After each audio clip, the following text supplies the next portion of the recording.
여러분 안녕하세요. 반갑습니다. 오늘도 주일 예배에 오신 우리 모든 성도님들을 진심으로 환영합니다. 우리 하나님의 놀라우신 은혜와 사랑이 예배드리는 우리 가운데 풍성하게 임하여 주시기를, 성령의 충만한 역사들이 넘치시기를 간절히 기도하고 축복합니다. 이제 우리 함께 찬양하면서 우리 주님 앞에 나아가 예배하겠습니다.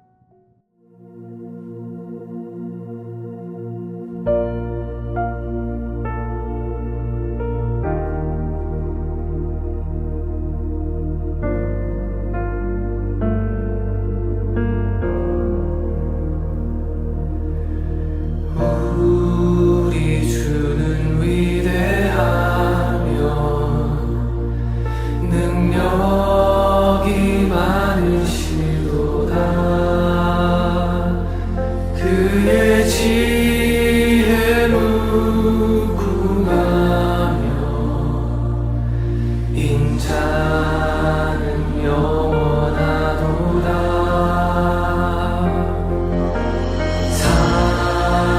자들 고치시며 상처를 싸매시도다. 별들의 수를 세시며 이름을 붙이셨도다. 그가 구름으로 하늘을 덮으시며 땅을 위하여 비 준비하시니 예루살렘아 너를 찬송할지로다. 네 하나님을 감사함으로 그 앞에 나가며 임재 앞에 경배해.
지켜주시는 주의 손길을 기억하게 하여 주옵소서.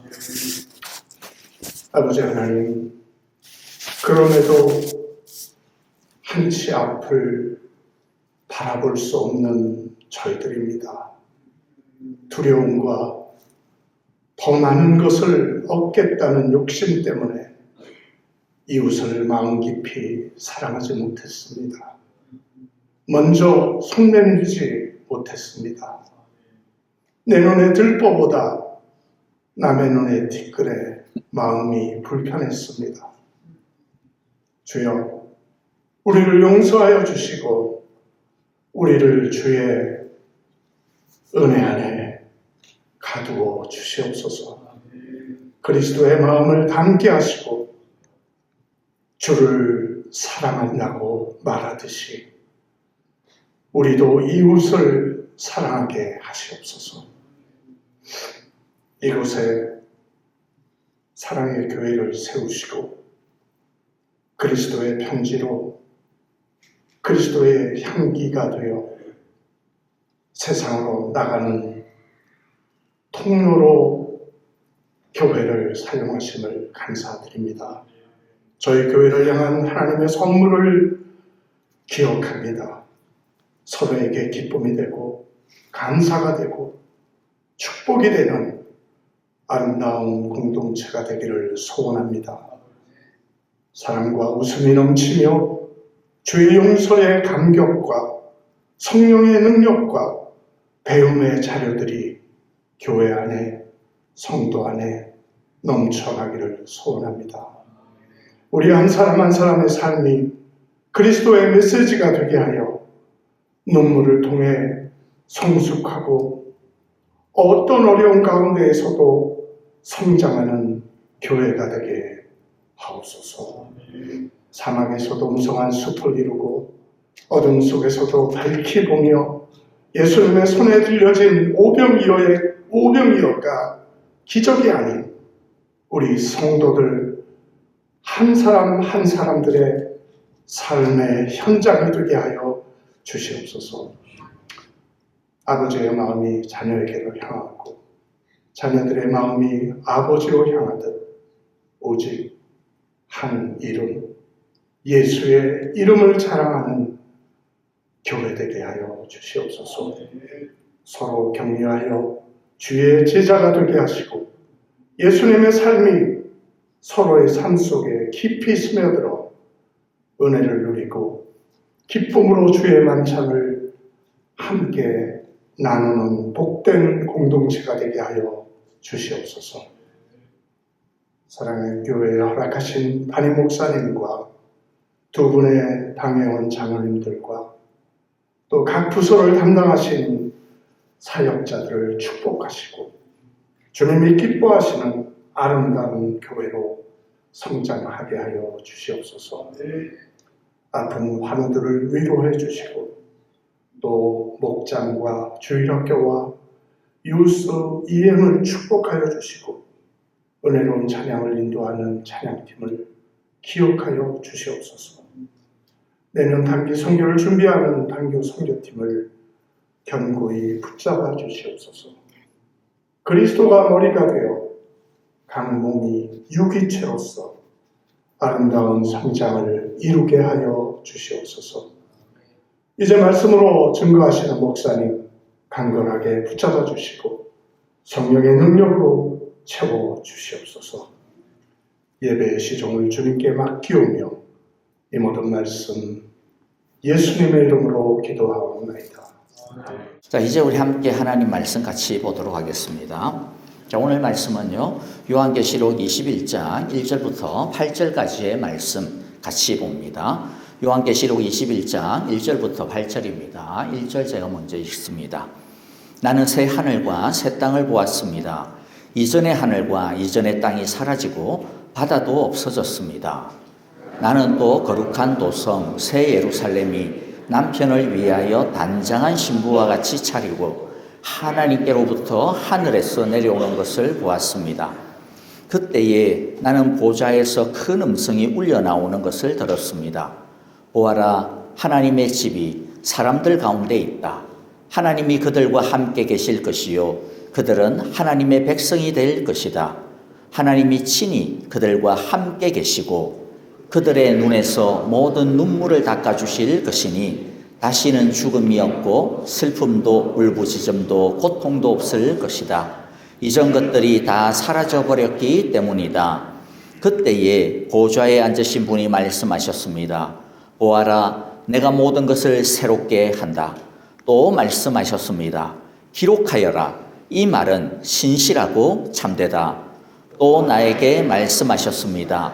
다 이루었다. 나는 알파며 오메가 곧 처음이며 마지막이다. 목마른 사람에게는 내가 생명수 샘물을 거저 마시게 하겠다. 이기는 사람은 이것들을 상속받을 것이다. 나는 그의 하나님이 되고 그는 내 자녀가 될 것이다. 그러나 비겁한 자들과 신실하지 못한 자들과 가증한 자들과 살인자들과 음행하는 자들과 마술쟁이들과 우상숭배자들과 모든 거짓말쟁이들이 차지할 몫은 불과 유황이 타오르는 바다뿐이다. 이것이 둘째 사망이다. 아멘. 자, 21장부터 이제 남아있는 두 장입니다. 22장까지 사실 21장 전체가 어떻게 보면 이 세상이 마지막, 이 세상이 완성되어지는 하나님의 나라로 완성되어지는 그때, 그날, 그때의 모습이 어떤 것인지 우리에게 상징적인 여러 가지 그림들을 통해서 우리에게 보여줍니다. 오늘 첫 번째 보니까 1절에 뭐라고 이야기합니까? 새 하늘과 새 땅을 보았다라고 이야기하죠. 새 하늘과 새 땅에 대한 이야기, 사실 지난 주일날 제가 설교를 이미 했어요. 이미 했기 때문에 기억을 하시는 분들은 이게 뭐다 하겠지만 기억을 못 하실 줄을 믿고 다시 복습, 다시 복습. 왜냐하면 사실 이것을 어떻게 이해하느냐는 굉장히 중요합니다. 이걸 어떻게 이해하느냐는 우리의 지금의 삶을 어떻게 바라보는지, 어떻게 사는지, 이 삶이, 이 세상에서의 내 삶이 어떤 가치가 있는지에 대해 결정하는 중요한 우리의 어떻게 보면 목적이 되어지기 때문이죠. 보통 사람들은 어떤 경우에는 새 하늘과 새 땅은 모든 것들이 다 불에 타져 없어져 버리고 새로운 마치 지구, 새로운 우주, 새로운 별들이 탄생하는 그런 거 아닌가? 뭐 예를 들어 베드로후서 3장 10절, 11절 초반부에 보면 이런 말씀이 있어요. 그러나 주님의 날은 도둑같이 올 것입니다. 그날에 하늘은 요란한 소리를 내면서 사라지고 원소들은 불에 녹아지고 땅과 그 안에 있는 모든 일들은 드러날 것입니다. 이렇게 모든 것이 녹아버릴 터인데. 자, 이런 말씀을 보면 진짜 그러면 모든 원소들이 다 없어져? 그러면 이 세상에 어떤 나무, 그 다음에 해, 바다, 이 땅에 땅들, 흙들 다 그냥 불에 녹아지고 다 없어진다는 말 아닌가? 라고 생각이 될 수도 있죠. 자, 그런데 문제는 우리가 이러한 특히 성경에서 이런 종말에 대한 주님의 재림의 때를 이야기할 때 사용되어지는 것들이 문자적으로 글자적으로 해석을 해버리면 문제가 많다라고 하는 것을 우리가 사실 요한계시록을 보면서 계속 이야기 나누었어요. 이 말씀도 마찬가지입니다. 우리가 글자 그대로 하나같이 이야기를 하는 것이 과연 옳은가? 그게 성경 전체에서 우리에게 말씀하시는 바와 일치한가라고 하는 것이죠. 과연 그러한가? 다시 1절을 보면요. 나는 새 하늘과 새 땅을 보았다. 새 하늘과 새 땅을 보았으니 이전 것은 지나가고 그 다음에 또 뭐예요? 그 다음 또 말씀하죠. 이전의 하늘과 이전의 땅이 사라지고 그랬으니까 지금의 이 땅들은 다 없어지고 새로운 무언가가 만들어진다라고 생각할 수 있는데 사실은 그렇지 않다라는 거예요. 먼저 새 하늘과 새 땅이라고 이야기할 때 이 새로운 영어로 보면 new라고 이야기할 수 있겠죠. 그런데 과연 이 새롭다라고 하는 의미가 뭐냐라고 하는 것을 우리가 좀 보려고 해요. 진짜 여기에서 사용되어지는 그 단어, 이 헬라어로 기록이 되었으니까 그 단어, 그것이 의미하는 바가 진짜 이전 것은 완전히 없어지고 새로운 것이 창조되어지는 그러한 새 것인지 한번 살펴보면 되겠죠. 성경에는 새롭다라고 하는 이 단어가 사용되어지는 헬라어의 아주 중요한 두 개의 단어가 나옵니다. 하나는 오늘날 영어로 보면 new라고 이야기할 수 있는 그것의 어원이 되어질 수 있는 네오스, 자동차에도 보면 네오 이런 자동차도 있어요. 새로운 자동차예요. 자, 네오스라고 하는 그런 단어가 있는데, 자, 이건 뭐냐면 시간적으로 새로운 거예요. 그래서 옛날 것은 진짜 없어져 버렸어요. 그리고 진짜 새로운 게 만들어진 겁니다. 새롭게 창조되어, 새롭게 형성되어지는 거예요. 그래서 성경에 보면 예수님께서 새 술은 새 부대에 담아야 된다라고 이야기했어요. 바로 그 말이에요. 그래서 헌술, 헌부대는 어떻게 해요? 버려야 돼. 없어져 버린 거예요. 그래서 더 이상 있지 않아요. 새로운 것이, 새로운 술이, 새로운 부대가 만들어지고 교체가 되어진 것을 이야기합니다. 그때 네오스, 뉴라고 단어를 씁니다. 그러면 여기에서 사용되어진 새 하늘과 새 땅에 새라고 하는 것은 네오스냐? 아니라는 거예요. 그 단어를 쓰지 않아요. 그럼 어떤 새로운이라고 하는 헬라어 단어를 쓰느냐면 카이노스라고 하는 헬라어 단어를 써요. 카이노스는 역시 새로운 거예요. 영어로 번역을 하면 또 new라고 번역할 거예요. 우리 한글로 이야기하면 새로운 것 이렇게 번역할 수밖에 없어요. 그런데 의미가 달라요. 네오스는 어떤 거라 그랬어요? 이전 거 없어지고 새로운 거로 대체하는 거. 근데 카이노스라고 하는 이 new는 이전 거 있어. 그런데 그것이 본질적으로, 근본적으로 구조가 완전히 바뀌어지는 것을 이야기합니다. 그럼 오늘날로 이야기하면 조금 완전히 맞지는 않는데 어떻게 보면 리모델링이라고 해도 비슷해요. 그런데 리모델링이라고 해서 적당하게 몇 개 뜯어 고치는 게 아닙니다. 껍데기는 그대로 있을지 몰라도 우리 동네에는 오래된 집들이 있어요. 보면 막 이 부동산이 올라온 거 보면 막 1800 몇 년도에 지은 집도 있고 1900년에 지은 집도 있어요. 그런데 안을 보면 완전히 현대식이에요. 완전히 현대식이에요. 역사적인 히스토릭한 어떤 그런 빌딩이 주택이기 때문에 껍데기를 바꾸지를 못해요. 그런데 안은 완전히 새로워요. 그게 뭐 어떻게 보면 카이노스예요. 껍데기는 그대로 있을지 몰라도 완전히 그 안은 바뀌어졌어. 그야말로 근본적으로 철저하게 변화가 되었다. 새 하늘과 새 땅이 여기서 그리고 또 지금의 하늘 땅과 없어지고 새롭게 만들어졌다라고 하는 이 말의 의미는 바로 다른 게 아니라 뭐라는 거예요? 새로운 옛날 것이 없어지고 대체되어지는 것이 아니라 옛날 것이 완전히 질적인 변화를, 질적인 완전한 변화를 가지게 되었다라고 하는 거예요. 그럼 도대체 무엇이 사라지고 무엇이 새롭게 되었을까요? 도대체 왜 그러면 하나님은 어떤 것을 새롭게 하시고 어떤 것을 변화시키시려고 하는가? 그것에 대한 단서가 사실은 1절 마지막 문구인 바다도 없어졌습니다라고 하는 말입니다. 근데 성경을 보면요, 여러분들 이 구절만 읽어도 이상한데? 바다도 없어져? 새하늘과 새 땅에? 천국에 바다가 없어? 아닌데? 라는 생각이 드셔야 돼요. 요한계시록 올릴 때까지 공부를 하고 읽었으면. 왜 그래요? 이때까지 성경 앞부분에 보면 하나님의 보좌 앞에, 즉 천국 안에 그 하나님의 그 나라를 보여주는 그 그림 앞에 뭐가 있었어요? 바다가 있었어요. 정말로 눈이 시리도록 푸른 넓은 바다가 있었어요. 그렇게 있다고 성경에 표현을 해요. 그리고 불붙는 유리바다라고 하는 표현도 있어요. 그걸 건너서 성도들이 하나님의 보좌 앞으로 나옵니다. 자, 이 말은 무슨, 그러니까 뭐 말이겠어요?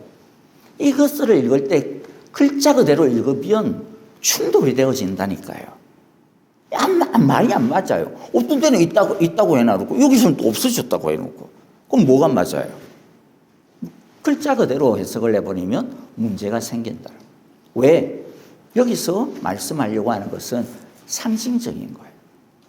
어떤 메시지를 갖다가 우리에게 잘 전달하기 위해서 여러 가지 그림들을 동원해서 사용하는 것이죠. 그럼 도대체 여기에서의 바다는 어떤 의미입니까? 요한계시록에 있어서나 사실 성경에 있어서 100% 그런 건 아닌데 많은 경우 바다, 물이라고 하는 의미는 사실 좋은 건 아니에요. 물이 우리를 갖다가 침범한다. 뭐 이런 거 있죠. 그래서 요한계시록에서도 예를 들어 13장에 보면 바다는요, 짐승, 이 용으로부터 힘을 얻는, 사탄으로부터 힘을 얻는 이 세상의 악의 이 정수를 이야기하거든요. 이 세상의 어떤 악한 힘의 정수를 이야기하는 이 짐승이 어디로부터 나오느냐? 바다로부터 나와요. 물론 땅으로부터도 나옵니다. 첫 번째 짐승은 바다로부터 올라오고 그 다음에 땅으로부터는 둘째 짐승이 올라와요. 그러니까 사실은 이 세상이 어떻다라는 거예요? 악하다라는 겁니다.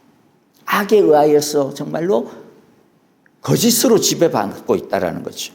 원래 하나님께서 이 땅의 왕이시고 하나님께서 이 땅의 주인이신데 사탄이, 죄가, 악이 마치 자기가 주인인 것처럼, 자기가 왕인 것처럼, 자기가 힘이 있는 것처럼 우리를 갖다가 미혹하고 있는 것, 그것을 갖다가 보여주는 거죠. 이처럼 어쨌든 바다는요, 성도들의 신앙의 순수성을 위협하고 하나님을 대적하도록 부추기고 꼬이고 미혹하는 그러한 악의 근원이죠. 왜 바다가 없어졌어요? 그 말은 무슨 말입니까? 새하늘과 새 땅에서는 무엇이 없어집니까? 바로 근본적인 죄가 없어진다는, 근원적인 죄가 하나도 없이 철저하게 모든 것들이 다 끝난다. 예수님께서 십자가에서 뱀의 머리를 부순 정도가 아니라 이제 새하늘과 새 땅은 뭐라는 거예요? 그래서 잠깐 놓여져 있었는데, 그러나 우리가 지난 주일 봤죠? 어떻게 됐어요? 뱀이 완전히, 사탄이 완전히 그 쫄개들과 함께 깡그리 사로잡혀가지고 어디로? 펄펄 끓는 불바다로 던져졌다. 죄는 더 이상 우리를 괴롭히지 못한다라는 거죠. 무엇을 완전히 없애시고 새롭게 해요? 다른 게 아닙니다. 바로 죄라는 것이죠. 죄라는 것. 지난 주일에도 이미 말씀을 드렸는데 사람의 죄로 인해서 사람만 망가진 게 아닙니다. 사람만 파괴가 되어진 게 아니고요. 사람만 죽은 게 아닙니다. 사람의 죄로 인하여서 이 세상도 깨어졌어요. 하나님께서 이 세상을 만드실 때 너무 아름답고 너무 좋아있고 너무 질서 있게 만드셨어요. 모든 것들이 정말로 하나님의 그 틀 안에서 톱니바퀴 착착착착착 맞추어 가듯이 하나도 어그러짐이 없이, 그리고 서로가 서로를 축복하는 존재로 만들었습니다. 이 세상의 모든 피조 세계는 사람을 존경하며 사람을 사랑하며 사람을 위하며 있었어요. 사람은, 아담과 하와는 하나님께서 만드신 이 세상을 경작하며 관리하며 하나님의 사랑과 하나님의 마음으로 이 세상이 정말로 더 아름답게 자랄 수 있도록 그렇게 보호하도록 만들어졌어요. 그런데 죄로 인하여서 어떻게 되었습니까? 땅은 더 이상 사람에게 좋은 것을 내지 않아요. 엉겅퀴를 내게 되었다라고 이야기합니다. 그 말은 무슨 말입니까? 사람과 사람 사이가 파괴가 되어진 거예요. 사람과 사람 사이가 더 이상 조화롭고 아름다운 관계가 아니라 서로의 욕심만을, 서로의 힘만을 자랑하는 그런 관계가 된 거죠. 그래서 원래는 호랑이가 감히 사람한테 이렇게 못해요. 어디서 그냥 이빨이 빠지려고 못된 놈이. 아담이 그냥 한 번만 눈을 쫙 하면 그냥 이렇게 하고 그냥 기어들 수밖에 없었어요. 또 오늘날에는 그냥 호랑이가 그냥 막 사람을 갖다가 호랑이뿐만입니까? 막 개도 물어 뜯으려고 하고 고양이도 막 핥히고. 그게 다 뭐 때문에요? 이 동물들도 죄성에 그냥 사로잡혀 있는 거예요. 이번에 이제 일본에 보니까 지난주인가요? 한번 아래쪽에 지진이 일어났는데 이번에는 이상하다. 일주일 사이에 100년 만에 한 번 나올 수 있는 난카이 대지진이라든가 하여튼 이름이 기억이 안 나네요. 대지진이 일어날 수 있다. 그래서 지금 막 일본 사람들 완전히 패닉 상태. 이전에는 뭐 그냥 지진이 일어나면 일어나겠지 뭐 이렇게 했는데 이번에는 일본 기상청도 이건 뭔가 심상치 않은 징조다. 100%는 아니지만은 50% 이상 대지진이 일어날 수 있으니까 준비해라. 막 지금 뭐 한국 사람들은 뭐 일본 지금 휴가철인데 놀러 가야 됩니까? 어째야 됩니까? 또 그래서 또 한국 사람들은 난리고. 여러분 땅이 원래 그렇지 않아요. 땅이 그렇게 지 맘대로 막 흔들리지 않아요. 그런데 뭐로 인해서 사람의 죄로 인하여서 땅도 깨져버리고 땅도 망가져버렸어. 그런데 어떻게 되었습니까? 새하늘과 새 땅이 된다라는 거죠. 사탄이 완전히 불바다에 던지게 됨으로써 이 세상을 어지럽히던 모든 악이 제거가 되어질 것이고 하나님은 악에 의해 찢겨지고 망가지고 엉망이 되어진 이 세상의 피조세계의 질서를 다시 회복시키시고 완전히 새롭게 하였어. 첫 창조보다도 더 완벽하게 첫 창조보다도 더 완전하게 하나님께서 회복하실 뿐만 아니라 그야말로 새로운 창조가 되듯이 그래서 5절에 보면 뭐라고 이야기합니까? 내가 모든 것을 새롭게 한다. 모든 것들을 새롭게 한다. 얼마만큼 새롭게 합니까? 얼마만큼? 너무나도 완벽하게. 그래서 새하늘과 새 땅이라고 표현하는 거예요. 왜 새하늘과 새 땅이라고 표현할까요? 베드로후서 3장 10절 11절 우리가 아까 읽었던 것처럼 마치 모든 것들이 다 녹아지고 불타 없어져 버리고 다 없어지고 완전히 새로운 것처럼 되어지듯이 야 저게 진짜 지구 맞아? 저게 진짜 호랑이 맞아? 저게 진짜 하마 맞아? 저게 진짜 악어야? 라고 생각이 되어질 정도로. 그래서 이사야서 보면 그런 비유가 그런 예언이 나오잖아요. 어린아이가 독사굴에 손을 넣고 어린 양이 사자들과 장난치고 놀고 그게 무엇을 의미합니까? 완전히 새로워진 것이죠. 다시 말씀드리지만 죄가 첫 번째는요. 죄가 철저하게 청소되어지는 것을 의미해요. 더 이상 우리를 괴롭히는 죄는 없습니다. 예수님의 초림으로 인하여서 하나님의 나라가 시작이 되었다라고 이야기했죠. 지금 우리는 하나님 나라 가운데 살고 있다라고 이야기했죠. 하지만 완전하지 않다라고 이야기했잖아요. Not yet.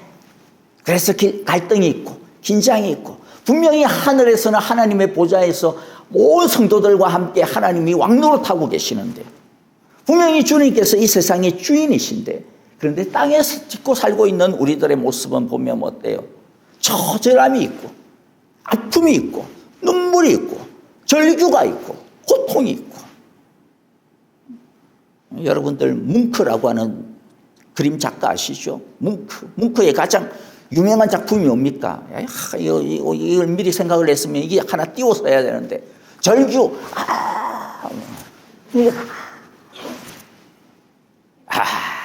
진짜 그 그림을 보면 우리의 모습을 갖다가 그대로 보여주는 거죠.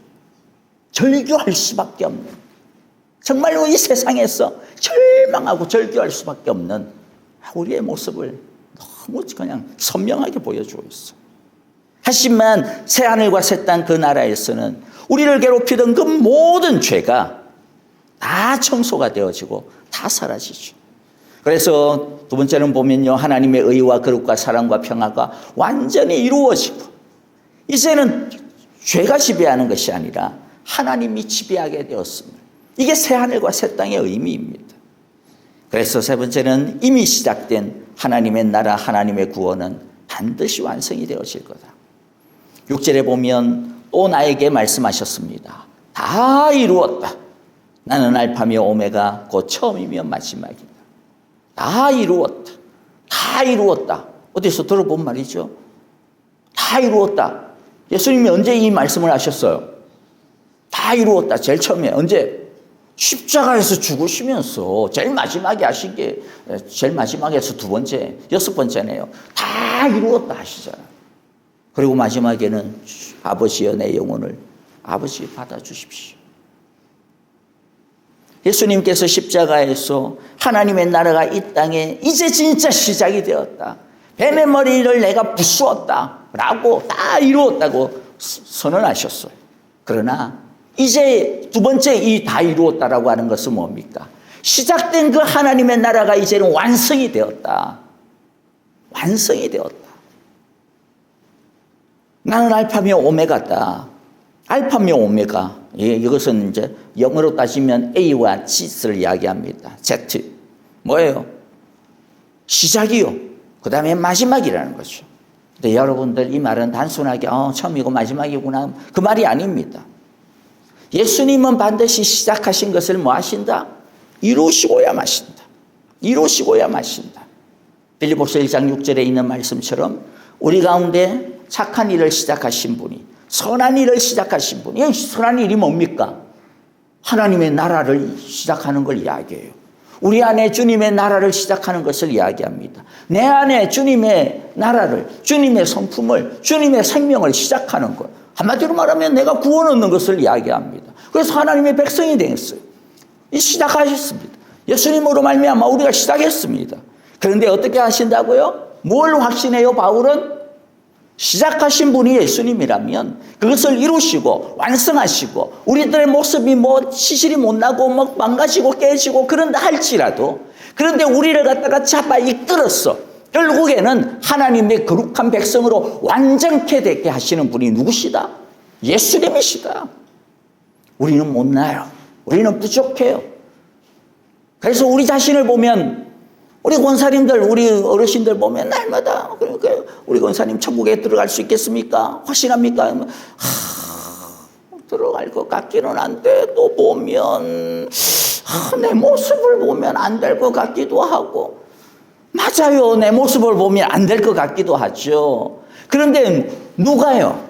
예수님이 우리를 갖다가 업고 가시고 예수님이 우리를 품고 가시고 예수님이 우리를 날개 태워서 그 하나님의 새 하늘과 새 땅에 이르도록 해주신다라는 거죠. 이게 오메가입니다. 이게 내가 완성시킬 거야. 그러므로 두려워하지 마. 그러므로 염려하지 마. 걱정하지 마라는 것이죠.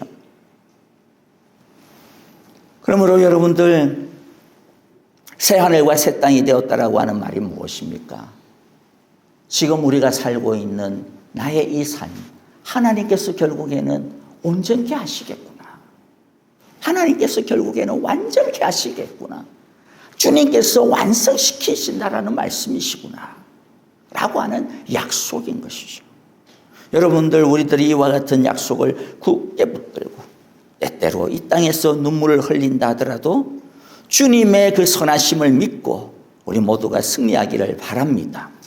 그래서 두 번째 오늘 보면요. 우리가 새 하늘과 새 땅에 대해서 이야기했는데 이제 두 번째 오늘 본문에 있어서 중요한 것은 뭐냐면 이 새 하늘과 새 땅 이루어졌는데 그럼 나는 이 세상은 새롭게 되었다 치고 나는 우리는 어떻게 되는데 이 교회는 어떻게 되는데 그렇죠? 우리에게 일어난 놀라운 복에 관하여 주님께서 말씀해 주십니다. 자, 첫 번째 복을 보면요. 뭐죠? 우리도 완전하게 새롭게 된다. 우리도 완전히 새롭게 되어진다. 2절에 보니까 나는 또 거룩한 도성 새 예루살렘이 남편을 위하여 단장한 신부와 같이 차리고 하나님께로부터 하늘에서 내려오는 것을 보았습니다. 거룩한 도성 새 예루살렘은 누구를 이야기한다 그랬어요? 이것도 지난 주일날 이야기했어요. 거룩한 도성 새 예루살렘이 뭘 이야기한다 그랬어요? 저기 있는 예루살렘? 이스라엘에 있는 거 아니라 그랬어요? 누굽니까? 우리 교회 성도를 이야기한다 그랬습니다. 왜냐하면 여기서 사용되어지는 새 예루살렘의 새자도 역시 앞에서 이야기한 새 하늘과 새 땅처럼 카이노스입니다. 지상의 옛 예루살렘이 아니라 질적으로 변화되어진 하늘의 예루살렘, 하늘의 성도를 이야기합니다. 이 예루살렘이 땅에 속한 것이 아니라 하늘에 속한 것, 즉 신령한 것이라고 하는 의미, 이것을 이해하는 것이 중요해요. 뭐 더 이상 제가 오늘 시간도 없는데 여기서 이야기하지 않을게요. 그냥 외우세요. 새하늘과 새 땅은 이 땅의 어떤 나라의 도시가 아니라 하늘의 도시, 영적인 도시, 교회를 의미한다. 그런데 요한계시록에서 이때까지의 새하늘과 새 땅을 보면요, 새 예루살렘을 보면 하늘에 속해 있는데도 불구하고 불완전했어요. 어떤 의미에서 불완전했느냐면 이방인에 의해 무참히 짓밟히는 새 예루살렘이었습니다. 예를 들어 요한계시록 11장 2절에 보면 성전을 갖다가 측량하는 장면이 나오거든요. 이 새하늘과 새 땅, 이 주님께서 이루시는 하나님의 나라. 그런데 성전의 바깥들은 측량하지 말고 내버려둬라. 그 바깥들이 뭐라고 이야기하느냐면 거룩한 도성이에요. 그들이 그 거룩한 도성을 42달 동안 짓밟을 거다. 그들이 누굽니까? 죄의 세력들입니다. 악한 세력들입니다. 측량받은 성전은 잘 보호됐지만은 그 거룩한 도성은 42달 동안, 42달이 뭘 이야기해요? 예수님이 오신 그때부터, 하나님의 나라가 시작된 그때부터 하나님의 나라가 완성되어지는 기간까지, 요한계시록 20장에서는 1000년이라고 표현이 되었어요. 42달 또는 아니면 3년 반 또는 아니면 1260일 다 마찬가지입니다. 이 땅의 기간을 이야기해요. 그 기간 동안 어떻게 됩니까? 짓밟힙니다. 괴로움을 당합니다. 핍박을 당합니다. 물론 우리들이 보호를 받고 있어요. 성전이 보호를 받듯이 우리들도 보호를 받고 있어요. 그런데 싸움이 있다라는 거죠. 그런데 이제는 어떻게 됩니까? 더 이상 짓밟힘이 없다라는 겁니다. 2절 다시 보면 나는 또 거룩한 도성 새 예루살렘이 남편을 위하여 단장한 신부와 같이 자리고, 이제는 신부가 되었어. 요한계시록 19장에 보면 이 신부와 더불어 혼인잔치가 벌어졌어요. 혼인잔치가 벌어질 때 어떤 일이 일어났습니까? 붉은 용이, 그 사탄이, 옛뱀이 사로잡혀가지고 바로 불바다에 던져졌습니다. 그런데 여러분들, 여기서 중요한 것을 우리가 잊지 말아야 되는 한 가지가 있어요.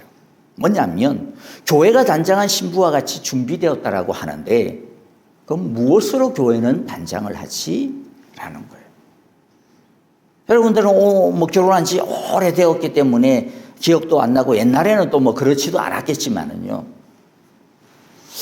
제가 결혼할 때만 해도 그랬고요.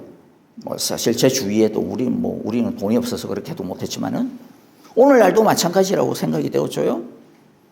결혼을 앞둔 신부들을 보면요, 결혼식 때 사진이 최고로 잘 나와야 되니까, 자기가 최고로 이뻐야 되니까, 결혼식 이제 뭐 결혼식장도 잡고 뭐 이제 날짜도 잡고 이러고 나면 그때부터 준비에 들어갑니다. 무슨 준비에 들어가요? 단장하는 준비에 들어갑니다. 결혼하는 신부 치고 막 그 전날까지 막 머리 헝클어져 있다가 막 부랴부랴 아침에 일어나가지고 머리 감고 미장원에 가가지고 잠깐만 뽑고 이래가지고 결혼하는 신부 아무도 없어요. 어떻게 준비해요? 수개월 전부터, 1년 전부터 다이어트도 합니다. 이쁘게. 그렇죠? 다이어트도 하고, 스킨케어도 받고, 점도 빼고, 마사지도 받고, 경락 마사지도 막 하고,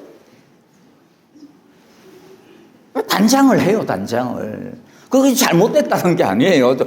아주 목사님, 저 완전히 또, 여자 아니라고 또 저러시네. 다 잘못됐던 거 아니에요. 다 해야죠. 이쁘게. 결혼의 주인공은 신부인데, 신부가 최고로 이뻐야죠.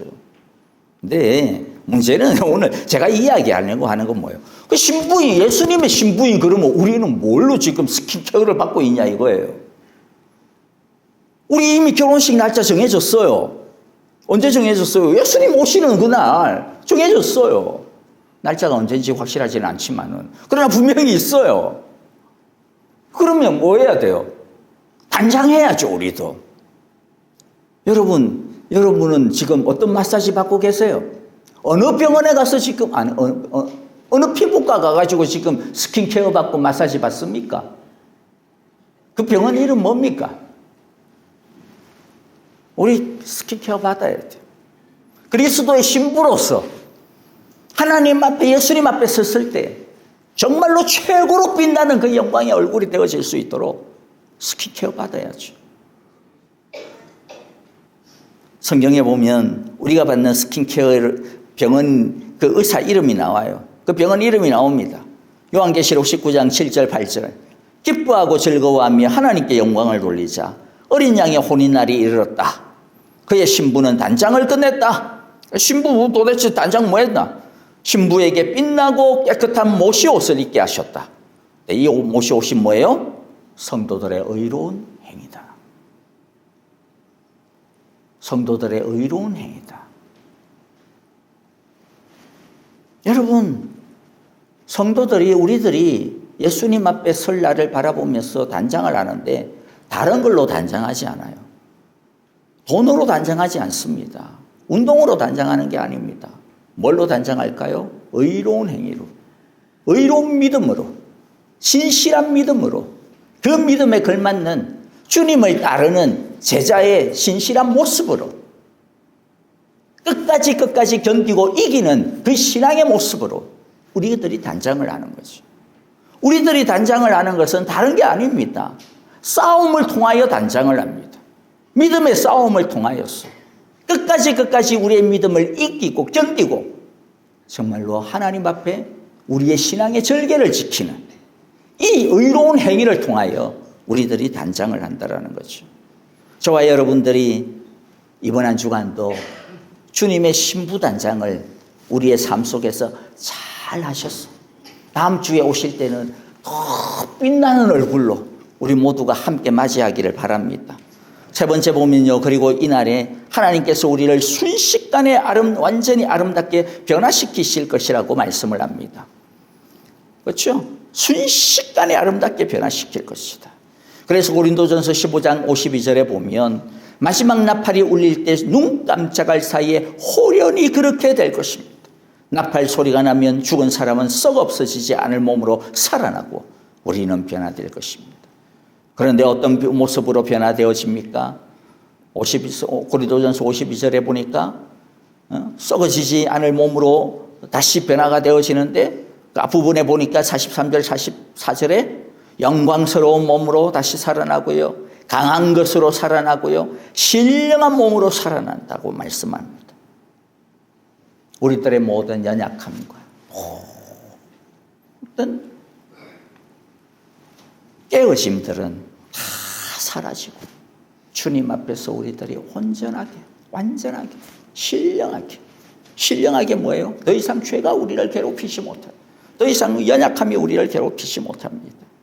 그래서 시간이 많이 없네요.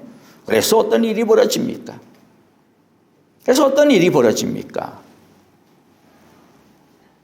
오늘 말씀을 보면 3절에 보면 하나님이 그들과 함께 계실 것이고 그들은 하나님의 백성이 되어질 것이다. 하나님이 그들과 함께 계시고 하나님의 백성이 될 것이다. 그리고 앞부분에 보면 하나님의 집이 사람들 가운데 있다. 하나님의 집이 사람들 가운데 있다라고 하는 말은 무슨 말입니까? 이것도 구약 성경에 나오는 구절이죠. 출애굽기에 보면 성막이 세워지고 성막이 이스라엘 사람들 앞에서 이제 들어질 때 뭐가 나타나요? 출애굽기 40장 34절에 보니까 주의 영광이 성막에 가득 찹니다. 주의 영광이 가득 찹니다. 그런데도 한계가 많았어요. 하나님의 능력이 불완전해서가 아니라 이스라엘이, 우리가 불완전했어. 이 가득 찬 영광이 있음에도 불구하고 죄짓고 지 맘대로였습니다. 그리고 하나님이 그들과 함께 계시고 그들이 하나님의 백성이 된다라고 하는 말도 구약 성경에 나타나는 하나님과 우리 사이를 가장 잘 나타내는 대표적인 말씀이에요. 그런데 이것도 보면 이 상징이 있어요. 출애굽기 40장 38절 마지막 절에 보면 하나님이 우리와 함께 계신다라고 하는 그 상징적인 모습이 나오는데 그게 뭡니까? 낮에는 구름 기둥으로 밤에는 불 기둥으로 인도해 주시고 하지만 이것도 한계가 많았죠. 그러나 그날 새하늘과 새 땅에서는 더 이상 불안전함이 없습니다. 하나님의 품에 우리가 완전히 안기게 됩니다. 완전히 안기게 됩니다. 그래서 그날 새하늘과 새 땅에서 우리는 하나님으로부터 오는 은혜와 자비와 사랑과 평안과 기쁨을 완벽하게 누리게 되죠. 4절에 보면 그들의 눈에서 모든 눈물을 닦아주실 것이니 다시는 죽음이 없고 슬픔도 울부짖음도 고통도 없을 것이다. 이전 것들은 다 사라져버렸기 때문이다. 6절 다 이루었다. 나는 알파며 오메가며 처음이며 마지막이다. 목마른 사람에게는 내가 생명수 샘물을 거저 마시게 하겠다. 근데 여러분들 중요한 것은 뭘까요? 우리가 지금 요한계시록 말씀을 나누고 있는데 여러분 지난 한 주간 동안 완성되어질 그 하나님의 나라, 그 천국, 그 날을 자, 한 번쯤 생각하고 그립다 생각해 보신 분 손 들어보세요. 한 번쯤 일주일 168시간 중에 어째 한 번쯤도 없습니까? 너무 바빠서 그래요. 근데 그 바쁜 게 좋은 게 아니잖아요. 바쁠수록 주님이 생각이 났어야지. 너무 힘들어서 그렇겠죠. 근데 왜 힘든데 주님 생각이 안 나요?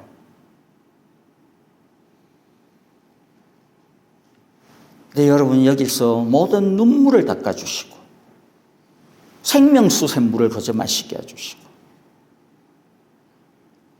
눈물을 흘려보지 않았는데 어떻게 주님의 눈물 닦아줌을 경험할 수가 있어요?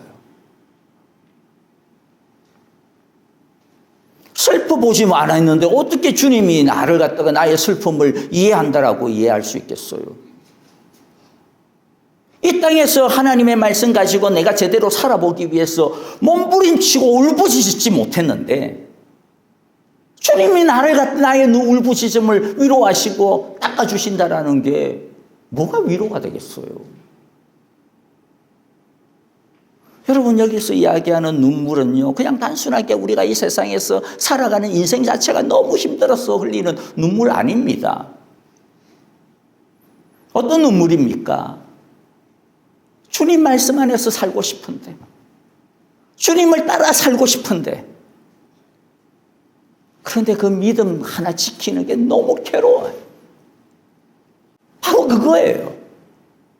내가 아무리 힘들어도 내가 아무리 고통스러워도 내가 아무리 이 세상에서 많은 것들을 취해야 되는 애써야 되는 것들이 있다 할지라도 그거 보지 아니하고 내가 오직 주님만 보고 살아가겠더라고요. 내가 주님께 기도하는 것 많이 있어요. 원하는 것 많이 있어요. 그럼에도 불구하고 마지막에는 예수님의 그 기도처럼 모든 것들이 주님 그럼에도 불구하고 주의 뜻대로 하옵소서. 그게 바로 뭡니까? 끝까지 견디고 끝까지 이기는 것이죠. 그게 바로 울부짖고 눈물 흘리고 고통하는 것입니다. 우리들이 그렇게 이 세상에서 흘린 그 눈물과 그 고통과 그 한숨과 그 아픔들을 주님께서 다 닦아주신다. 이제는 더 이상 목마르지 아니하도록, 이제는 더 이상 아픔에 울부짖지 아니하도록, 이제는 더 이상 고통에 몸서리치지 않도록 우리를 아름답게 변화시키신다 말씀하십니다. 말씀을 마무리합니다. 여러분 우리 한 주간 살아가면서요 물론 바빠요. 너무 힘들어서 정신이 없을 정도도 있어요. 또 아니면 해야 되는 일이 너무 많아가지고 지금 이거 하기에도 막 급급해가지고 입에서 막 단내가 날 때도 있어요. 주님 그러나 그때도 우리를 새롭게 하실 그 날을 바라보아야 됩니다. 지금 내가 이 땅에서 살고 있는 이 고통의 의미가 뭔지 새 하늘과 새 땅이 없으면 새롭게 단장한 신부의 그 아름다움이 없으면 아무 의미가 없는 거예요. 사도 바울이 말한 것처럼 우리에게 부활이 없으면 이 땅에서 우리가 고통하고 고생하는 게 무슨 소용이 있냐? 우리처럼 불쌍한 인생이 없다. 사도 바울이 그렇게 이야기하잖아요. 우리가 이 땅에서 살아가고 있는 모든 삶의 의미는 무엇 때문에 의미가 있습니까? 새롭게 해주시는 그 날이 있습니다. 새롭게 해주시는 그 하늘과 새 땅이 있습니다. 새롭게 해주시는 단장한 신부의 그 날이 있습니다. 그 혼인잔치가 있기 때문에 의미가 있는 것이죠. 저와 여러분들이 7절에 있는 말씀처럼요, 이기는 사람들이 되어지기를 간절히 바랍니다. 이번 한 주간도 꼭 이기고 다음 주일에 우리 모두 함께 하나님의 자녀로 이 자리에서 주님을 아름답게 예배하는 귀하고 복된 한 주간이 되시기를 주님의 이름으로 축복합니다. 우리 같이 기도하겠습니다. 하나님 아버지 감사합니다. 우리는 이 세상에서 눈물 흘릴 일밖에 없고 슬퍼하고 고통하고 울부짖을 일들밖에 참 없는데, 그러나 주님께서 우리의 모든 눈물과 슬픔과 고통들을 주의 병에 다 담아서 다 세시고 나중에는 우리를 닦아주시며 우리를 온전케 해주심을 감사합니다. 뿐만 아니라 지금도 그 하나님의 위로가 우리에게 임하고 있음을 감사합니다. 하나님께서 하나님의 나라로 함께 다스리고 계심을 감사합니다. 우리 성도님들, 이번 한 주간 또 우리의 삶을 살아가면서 닥치는 여러 문제들 속에서 앞이 보이지 아니하는 그 문제 속에서도 두려워하지 말고 그 너머에 새하늘과 새 땅, 단장한 신부로서의 아름다움이 마련되어져 있음을 기억하고 끝까지 이기는 우리 되게 하여 주옵소서. 아버지 하나님이여, 특별히 우리 이경 집사님을 위하여 기도합니다. 우리는 기도하는데도 불구하고 왜 이렇게 안 될까 낙심하고 눈물 흘리고 절망합니다. 하나님 아버지께서 함께 하셔서 우리의 이해할 수 없는 그 눈물을 닦아주시고 주님께서 참으로 그 고통을 붙들어 주시기를 원합니다. 주님께서 그 아픔을 십자가로 품어주시고 주의 보혈로 씻어주시기를 원합니다. 그의 기도를 주님께서 들으시사 오직 주님 안에 이기는 자 되게 하여 주시고 넘어지지 아니하고 끝까지 주만 소망으로 붙들게 하여 주옵소서. 우리 가운데 여러 질병으로 인하여, 아픔으로 인하여, 연약함으로 인하여 삶의 문제와 또 여러 가지 재정적인, 가정적인 자녀의 문제, 또 건강의 문제, 하나님 아버지 많은 마음의 문제로 인하여 고통하고 수고하는 온 성도들의 눈물을 주님 이 시간도 닦으시고 하나님 아버지 그들을 생명의 샘물로 인도하여 주옵소서. 예수님 이름으로 기도하옵나이다. 아멘. 이제는 우리 주 예수 그리스도의 크신 은혜와 하나님 아버지의 귀하신 사랑하심과 성령의 인도하시며 우리와 늘 함께하여 주시고 이 눈물 많은 세상에서도 조금도 흔들림 없이, 조금도 빈틈없이 우리가 알든 모르든 늘 같은 자리에서 우리를 인도하여 주시는 그 신실하신 은혜와 이제는 우리가 이 땅 가운데서 눈물 흘리고 한숨 짓고 울부짖고 고통하고 목마른 인생 살지만은, 그러나 정말로 불같은 시험 많은 이 땅 가운데서도 우리가 이기고도 남는 하나님의 나라를 이미 우리가 소유하고 있음을, 그 나라 가운데 우리가 살고 있음을, 주님이 우리와 함께하고 있음을, 나중에는 우리를 완전히 변화시켜 주실 것을, 완전한 기쁨 가운데, 완전한 위로 가운데 우리를 받아주시고 새롭게 해주실 것을 이 시간 믿고 주님 앞에 나의 믿음을 드립니다. 주여 나를 붙들어 주소서라고 기도하며 주님만 붙들고 동행하며 살아가기로 오늘도 주님 앞에 기도하고 다짐하고 주님께 온 마음과 몸을 드리는 우리 사랑의 교회 온 성도들과 우리의 믿음의 가정과 자녀들, 우리의 모든 생과 믿음의 발걸음들 위해 이제로부터 영원토록 함께 계시기를 축원하옵나이다. 아멘.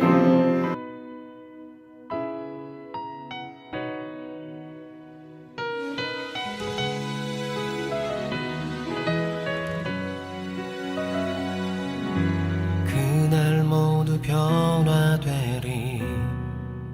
예수 모든 저 치유되리. 이전 것은 지나가리라.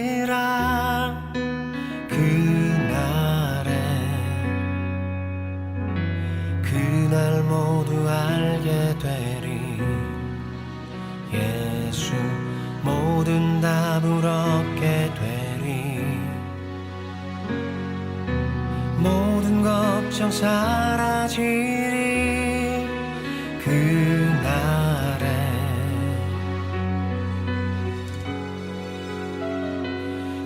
그날에 천국에서 영원한 기쁨 주와 나누리. 주의 얼굴 뵐 때